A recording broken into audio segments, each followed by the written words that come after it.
Today I'm going to talk about dreadlocks sticking together. If you have dreadlocks, then it's a reasonably sure bet that you've had some dreadlocks sticking together. Dreadlocks most commonly stick together at the roots, but the dreadlocks can, sometimes decide that they want to just stick together at any point along the dread. When dreadlocks stick together, it's common for people to sometimes worry about it because they fear that their dreadlocks are all going to stick together and then just end up with one giant dreadlock. If this is a worry that you have, then rest assured that it is highly unlikely, because it would take a very long time for that to happen, and it would take a very long time for them to stick together so much that you would not be able to undo it. I don't separate my dreadlocks, and I am still yet to see them all join into one giant dreadlock. Anyway, dreadlocks are most likely to go through their annoying sticking together phase when the dreads are still young. And that's because when they're young, they're soft and they're more likely to have something to stick together when they're soft. Whereas when they're older, they're just tough and nothing really happens. When they're younger, they can often act like Velcro to each other. Dreadlocks form because hairs knot together and then they mat together and form dreads. And because two dreadlocks are also made of hairs, the hairs in two dreadlocks can sometimes knot together between two dreads and mat together, and then they get stuck. That is why they do what they do.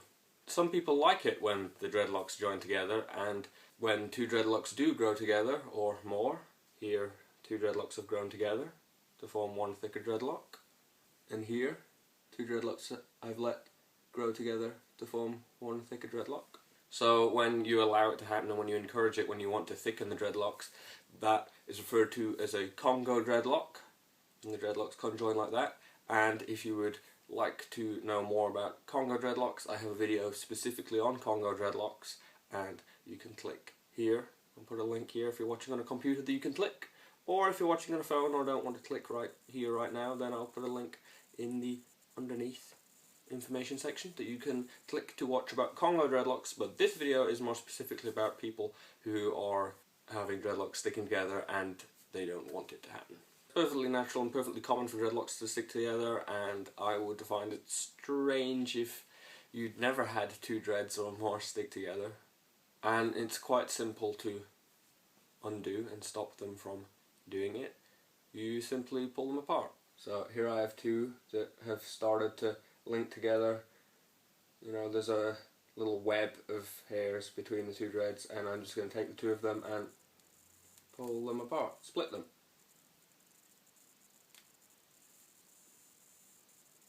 I don't pull so hard that it splits all the way down to the root because that hurts, but I split as far as I can without it hurting, and then I leave it.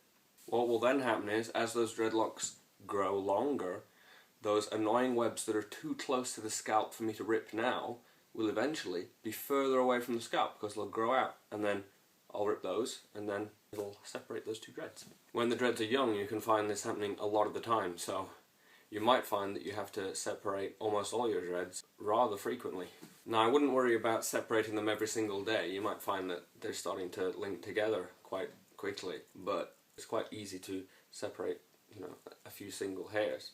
It takes quite a while for them to get to the point where they're too heavily linked to easily pull apart, and even at that point you can split them with scissors. When you're separating them, you don't have to worry too much about being gentle with them because, the dreadlocks are much tougher than the few linking hairs that have started to form, so you just pull those apart. And it can sometimes be painful, especially if you're pulling, too close to the root. And my advice there would be to do the ripping when the dreadlocks are wet, so after you've been in the shower, because they seem to be easier to separate when the dreads are wet. And then after a while you kind of get used to it. You'll just be sat watching TV and not even paying attention and just playing with your hair and just being like, separate these and separate that. It's not a big deal. Depending on how painful you find it, and if you find it particularly unpleasant and hate it, then you might want to do it more often. But I did used to separate my dreads when they were really young, and I'd only do it about once a week. I'd just be sat watching TV and I'd split them. I used to kind of enjoy it. I don't know why. Just sort of a pleasing, like when I don't understand why I enjoy popping bubbles in bubble wrap, but I like doing that, and I also like sort of pleasing. It makes a strange noise when you rip them apart. I just used to enjoy doing it. Now, something that can happen to people with young dreads is a sort of web of hairs across the scalp. So you'll look between the dreads and all the dreads will seem like they're linked together when they shouldn't be, with a web of hairs across the scalp. So even when you try and pull the dreads apart, you can't break the hairs that are webbing across the scalp because they're just too close to the scalp and they can't be ripped. And I've had a few people ask me about this and they've been worried and thinking that the dreads are going to just, all merge together. What I'm going to say about that is continue doing the ripping that I've recommended, that ripping as much as you feel comfortable with, and don't worry about the hairs that are too close to the scalp. So when I ripped earlier, my two dreads that were sticking here, I didn't bother ripping all the way to the scalp because it hurts when you're ripped really close to the scalp. And as I said, as the dreads grow out, those hairs that are stuck between the two dreads that are too close to the scalp are going to get lifted up. Same thing happens when the sort of web all across the scalp of your head. As the dreads get older and they grow, it will lift that web up off your scalp. Because you have two dreads, let's say, and they're linked. Those hairs that are holding them together, it links at some point in the dread. The dread grows out from the scalp and it lifts that link up with it, and then you can pull. So having the web across your scalp is really no different to having, hairs linking them at any other point. If you can't rip them comfortably or easily, just wait until they grow out a little bit further. And if it's particularly painful or really annoying, as I said, you can use some scissors, but I would not recommend you do it yourself because it's hard to see what you're cutting. So I would say get a friend to help you with that. Get a friend with some scissors and get them to be really gentle and look where the section lines are and just snip. But again, don't snip too close to the root because you run the risk of cutting root hairs that are actually supposed to be there, and just wait until they grow out a little bit further. So I know it's annoying when the dreadlocks are sticking and congoing together when you don't want it to happen, but as the dreadlocks do get older, you'll find it happens less and less when the dreadlocks get tougher.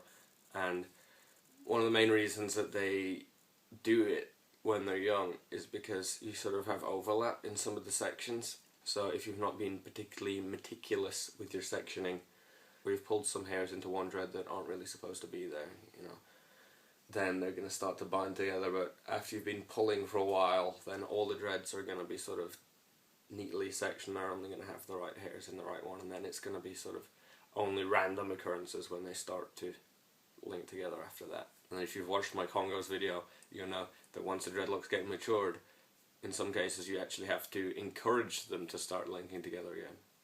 I don't sit and rip my dreads apart anymore because I quite like Congos. I like them sort of to look a bit mad and stuck together. But even when I don't do it at all, they're hardly all one giant dread.